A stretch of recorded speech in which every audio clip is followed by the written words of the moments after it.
Happy Sunday, everyone. Welcome to this week's homemaking weekly reset, frugal living. Today we're starting off with pancakes because it's the easiest thing to make for everybody. So I'll leave you for a little bit and we'll be back.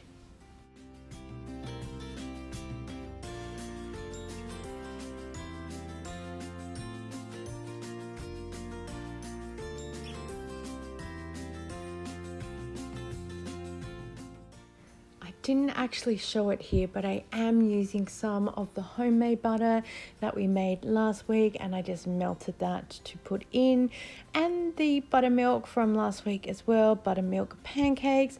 It's kept quite well in the fridge. About a week is the maximum I do. I have frozen buttermilk before, but I knew that I'd be making some pancakes, and I made an extra batch too that you'll see right at the end that I then made to have for snacks for the week. So all the buttermilk got used up.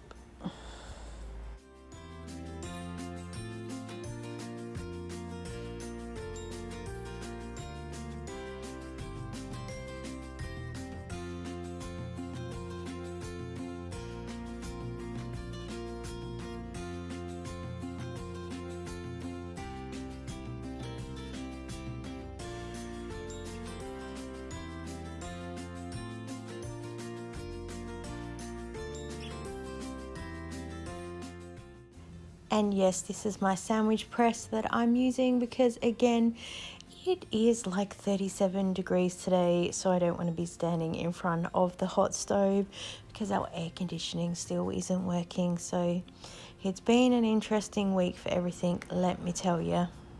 I'm just cutting up some strawberries and I put all the tops to the side and I've thrown them in the freezer.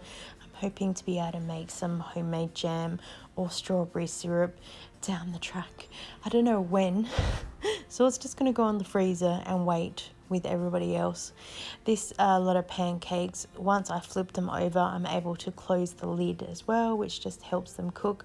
I know they only need about a minute once you flip them over, but it just helps also to keep the heat going through the pancake mix.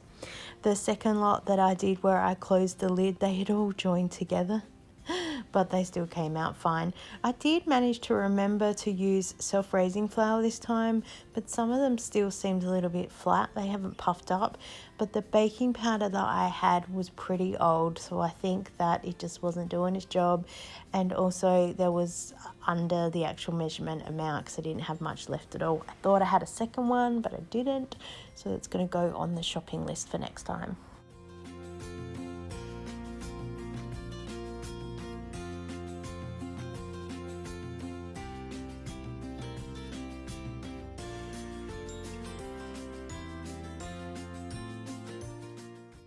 Next up, I'm going to make some breadcrumbs. I'm finally getting around to using all of the crusts that I had saved from last week. So we had a whole loaf of bread that we didn't get around to using because I had to do some other TikTok things. So I had to get a loaf of bread from Aldi and make some sandwiches and do some other bits and pieces. So yes, sometimes we end up with extra. So that's why I made French toast last week to use the middle of the loaf. And now I'm using all the crusts to make breadcrumbs. So I'm experimenting the best way to use it. So first in the food processor is just the flat two-bladed spinner that I use when I do cheesecakes or if I want to crush up any other biscuits and things.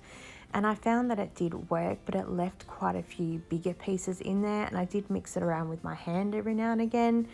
And it would be okay, especially if you were to sieve that, and you could still keep the bigger pieces for something else if you wanted to really to find crumb. So yeah, it was good to know. That's what it looks like in there. And then I decided to try it with the blade that we use when we're doing shredded potatoes or shredded cheese, and I found this created a lot finer of a breadcrumb.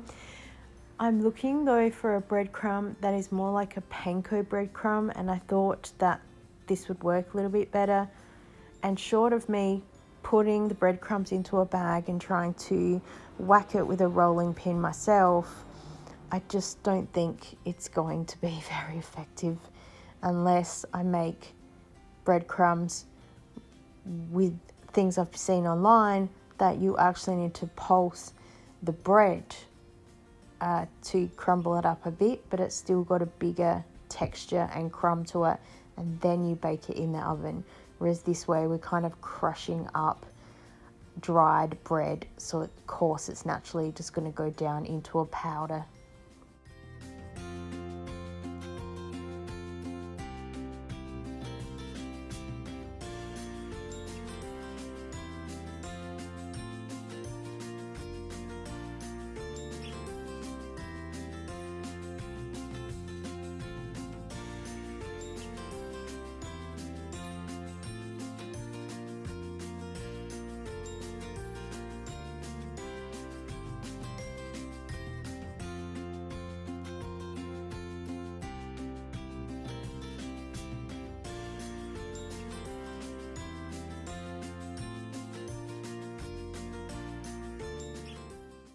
I then started working on dinner because I'm doing an Audi promotion at the moment. They had a couple of different angles that they were going for: budget meals, 5 meals for under $25, Australian fruit and veg, and a whole range of stuff. And I focused on a few different areas of things. Short form is pretty quick just to get one story idea out. But you guys know me, and I like to explain things and talk through the process. So I recorded everything long form for you, and I will put it together in a video because I'm looking at doing how much it actually costs our family to eat for the week and what we actually do eat, because I've done it before and I'm interested to compare then to now, because I think things have changed, not only about prices, but just different things that we eat. And now that my daughter's a vegetarian, so that comes into play, and just looking at how we juggle things around as well.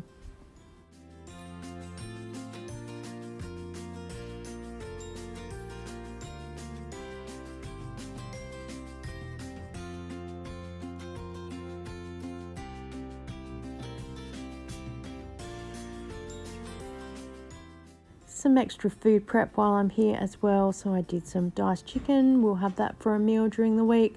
And then using my freshly made breadcrumbs, I crumbed the chicken. So it's still panko chicken, but it's just breadcrumbs instead. And it's mixed in with some Parmesan cheese as well. So still, I will call it panko chicken, even though it's not officially panko crumbs. Whatever. It is what it is. I then put the breadcrumbs away in a little container, and hopefully they will last in the shelf because the crusts were already dry so I don't think there's going to be any issue with mold at all with this lot compared with a smaller amount that I made last year.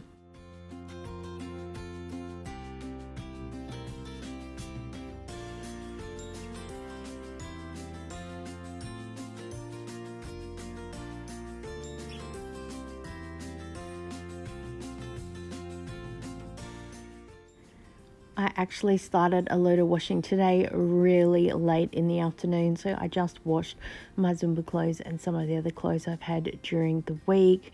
We have solar and a battery that stores power, so when it's really sunny and during the day, we will do things like run the dishwasher and the washing machine to get the best out of our solar.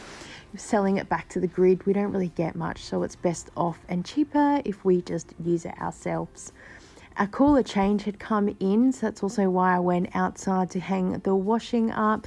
Then I made the 100 cookies like I constantly do because it was cooler, so we had all the doors and windows open so I could use the oven pretty freely. I bagged up all of the chips because, as I said, I'm doing what we eat in a week, and then I also boxed up the pancakes for snacks during the week. Thank you so much for joining with me on this homemaking weekly reset. I appreciate you, and I look forward to seeing you next time. Bye.